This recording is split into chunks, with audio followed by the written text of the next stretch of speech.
তো আমি আজকে থেকে এই পাকুন্দিয়াকে সড়ক দুর্ঘটনার হটস্পট হিসাবে ঘোষণা করছি।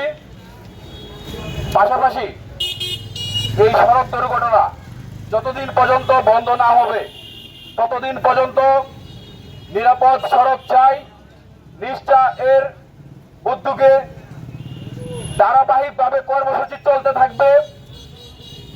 আমরা আজকে যে মানববন্ধনের আয়োজন করেছি এখান থেকে আমরা সরাসরি চলে যাব মাননীয় জেলা প্রশাসক মহোদয়ের কাছে। আমরা কিছু দাবি দাবা তুলে ধরব।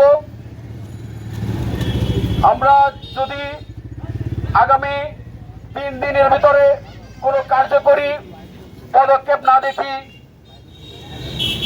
তাহলে আমরা বৃহৎ আন্দোলনের দিকে এগিয়ে যাব ইনশাআল্লাহ। মায়ের বুক যেন খালি না হয়, কোনো স্ত্রীর বুক যেন খালি না হয়, কোনো সন্তানের মাথা থেকে যেন তার বাবার ছায়া ঝরে না পড়ে। আমরা চাই পাকুন্দিয়ার এই বাইপাস এলাকা যেখানে প্রতিনিয়তই ঘটে যাচ্ছে অনাকাঙ্ক্ষিত ঘটনা, আমরা চাই এরকম ঘটনা যেন আর না ঘটে। এই জন্যে মালিক পক্ষ, প্রশাসনিক পক্ষ এবং রাজনৈতিক ব্যক্তিবর্গ যারা আছেন আমরা সকলের দৃষ্টি আকর্ষণ করছি, তারা এর জন্য যথাযথ ব্যবস্থা গ্রহণ করেন এবং সামনে যেন এরকম আর কোনো ঘটনা না ঘটে এ ব্যাপারে তারা যেন কঠিন সিদ্ধান্ত নিয়ে তারা কার্যক্রম শুরু করেন। যে রাস্তা আছে সেই রাস্তায় প্রতিনিয়ত দুর্ঘটনা ঘটছে এবং অকালে হচ্ছে প্রাণ।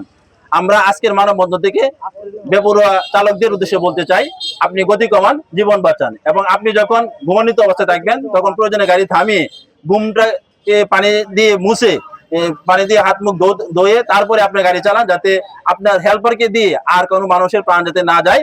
আমি মনে করি এক একটা বাসের যে ড্রাইভার আছে তাদেরকে শিফটিং এ ডিউটি করার জন্য দেওয়া হোক এবং যে রুট সাইনগুলো আছে এটার সম্বন্ধে তাদেরকে মুখ্যম ধারণা দেওয়া হোক। তখন আমরা আমাদের জাতীয়তাবাদী ছাত্র দল এবং আলোকিত পাকুন্দিয়া অনার্স অ্যান্ড মাস্টার ছাত্র কল্যাণ সংগঠন সহ আপনার ভয়েস অফ পাকুন্দিয়া সহ আমরা সবাই ঐক্যবদ্ধ হয়ে তাদেরকে আমরা ইউনো অফিসে এনেছিলাম। তাদের যে কথা, তাদের যে আশ্বাস আমরা শুনে আসলেই খুবই মর্মাহত হয়েছি। আমরা এই সামাজিক সংগঠনগুলা শুরু থেকেই এই পরিবহনের নৈরাজ্যের বিরুদ্ধে আমরা ব্যাপক ভূমিকা নিচ্ছি, কিন্তু দুঃখজনক হলেও সত্য আমাদের এই আশা, আমাদের এই চেষ্টা মুখ থুবড়ে পড়ে যাচ্ছে। এখন এই মুহূর্তে থেকে আর কোনো ওদেরকে এই সড়কে একটা প্রাণ ঝরানোর জন্য দেওয়া হবে না। এই জন্য যে ধরনের ব্যবস্থা নেওয়া উচিত, যেভাবে এই দুর্ঘটনা কমিয়ে আনা যাবে, এই বিষয়গুলো নিয়ে আমি প্রশাসনের দৃষ্টি আকর্ষণ করছি।